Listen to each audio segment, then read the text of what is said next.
ଯେତେବେଳେ ଦାନମାଝି କଥା ହେଇଥିଲା ସେତେବେଳେ ମୁଁ ଭାବୁଛି ନବୀନ ବାବୁ ବୋଧେ ଭୁଲି ଯାଇଛନ୍ତି ସେ ନିଜେ ମୁଖ୍ୟମନ୍ତ୍ରୀ ଥିଲେ। ଚିଠି ଲେଖା ନେତାମାନେ ଚିଠି ଲେଖିବା ଛଡ଼ା ଆଉ ସୋସିଆଲ ମିଡ଼ିଆରେ ଗାଳି ଦେବା ଛଡ଼ା ଆଠୁ ଆଉ ବିୟଣ୍ଡ କିଛି କରିବା ମୁଁ ଭାବୁଛି ସମ୍ଭବ ନୁହେଁ ବିଜୁ ଜନତା ଦଳ ପାଖରେ। ଚିଠି ଲେଖିବା ଡ୍ରାମା ସେତିକିରେ ବନ୍ଦ କରନ୍ତୁ। ଦାନମାଝି ଘଟଣାରେ କ'ଣ ହେଇଥିଲା ଯେତେବେଳେ ସେ ମୁଖ୍ୟମନ୍ତ୍ରୀ ବୋଧେ ଥିଲେ ସେ ଭୁଲି ଯାଇଛନ୍ତି। ସେଇଟା ଦାନମାଝି ଘଟଣା ଯେତେବେଳେ ଘଟିଥିଲା ଏଥିରେ ତ ଗୋଟିଏ ବ୍ୟାଙ୍କିଂ ସିଷ୍ଟମ କଥାଟା ଯୋଡ଼ି ହେଇଛି।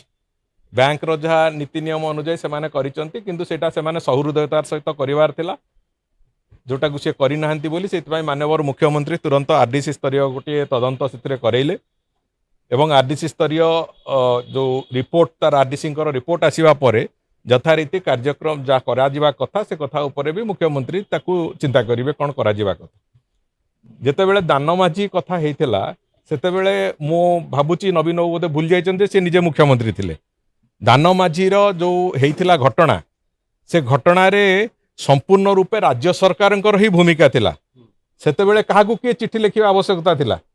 ସେତେବେଳେ ବିଧାନସଭାଠୁ ଆରମ୍ଭ କରିକି ବିଭିନ୍ନ କ୍ଷେତ୍ରରେ ଯେଉଁ କଥା ହେଇଥିଲା ସେତେବେଳେ ସେ ଯେଉଁ ହ୍ୟୁ ଆଣ୍ଡ କ୍ରାଇ ତିଆରି ହେଇଥିଲା ଓଡ଼ିଶା ପ୍ରଦେଶରେ ଯେ ଜଣକୁ ସାଧାରଣ ଭାବରେ ତାଙ୍କର ପତ୍ନୀଙ୍କର ମୃତଦେହ ନେଇକି ଯିବାକୁ ସୁଯୋଗ ସୃଷ୍ଟି କରିପାରୁନି ଏଠି ସରକାର ଏବଂ ଯାହା ଫଳରେ ସେଠି ସେ ତାକୁ ସାଇକେଲରେ ରିକ୍ସାରେ ନେଇକି ଯିବା କଥା ଭଳିଆ ସ୍ଥିତି ହେଇଥିଲା, କାନ୍ଧରେ ନେଇକି ଯିବା ଭଳିଆ ସ୍ଥିତି ହେଇଥିଲା। ଏଭଳିଆ ଅନେକ ଗୁଡ଼ିଏ ଦାନମାଝି ଭଳି ଅନେକ ଗୁଡ଼ିଏ ଇନସିଡେଣ୍ଟ ସେତେବେଳେ ଓଡ଼ିଶାରେ ହେଇଥିଲା। ସେତେବେଳେ ତାଙ୍କର ଭୂମିକା କ'ଣ ଥିଲା ସେ କଥାକୁ ସେ ପର୍ଯ୍ୟାଲୋଚନା ଆଜି ବୋଧେ କରିନାହାନ୍ତି।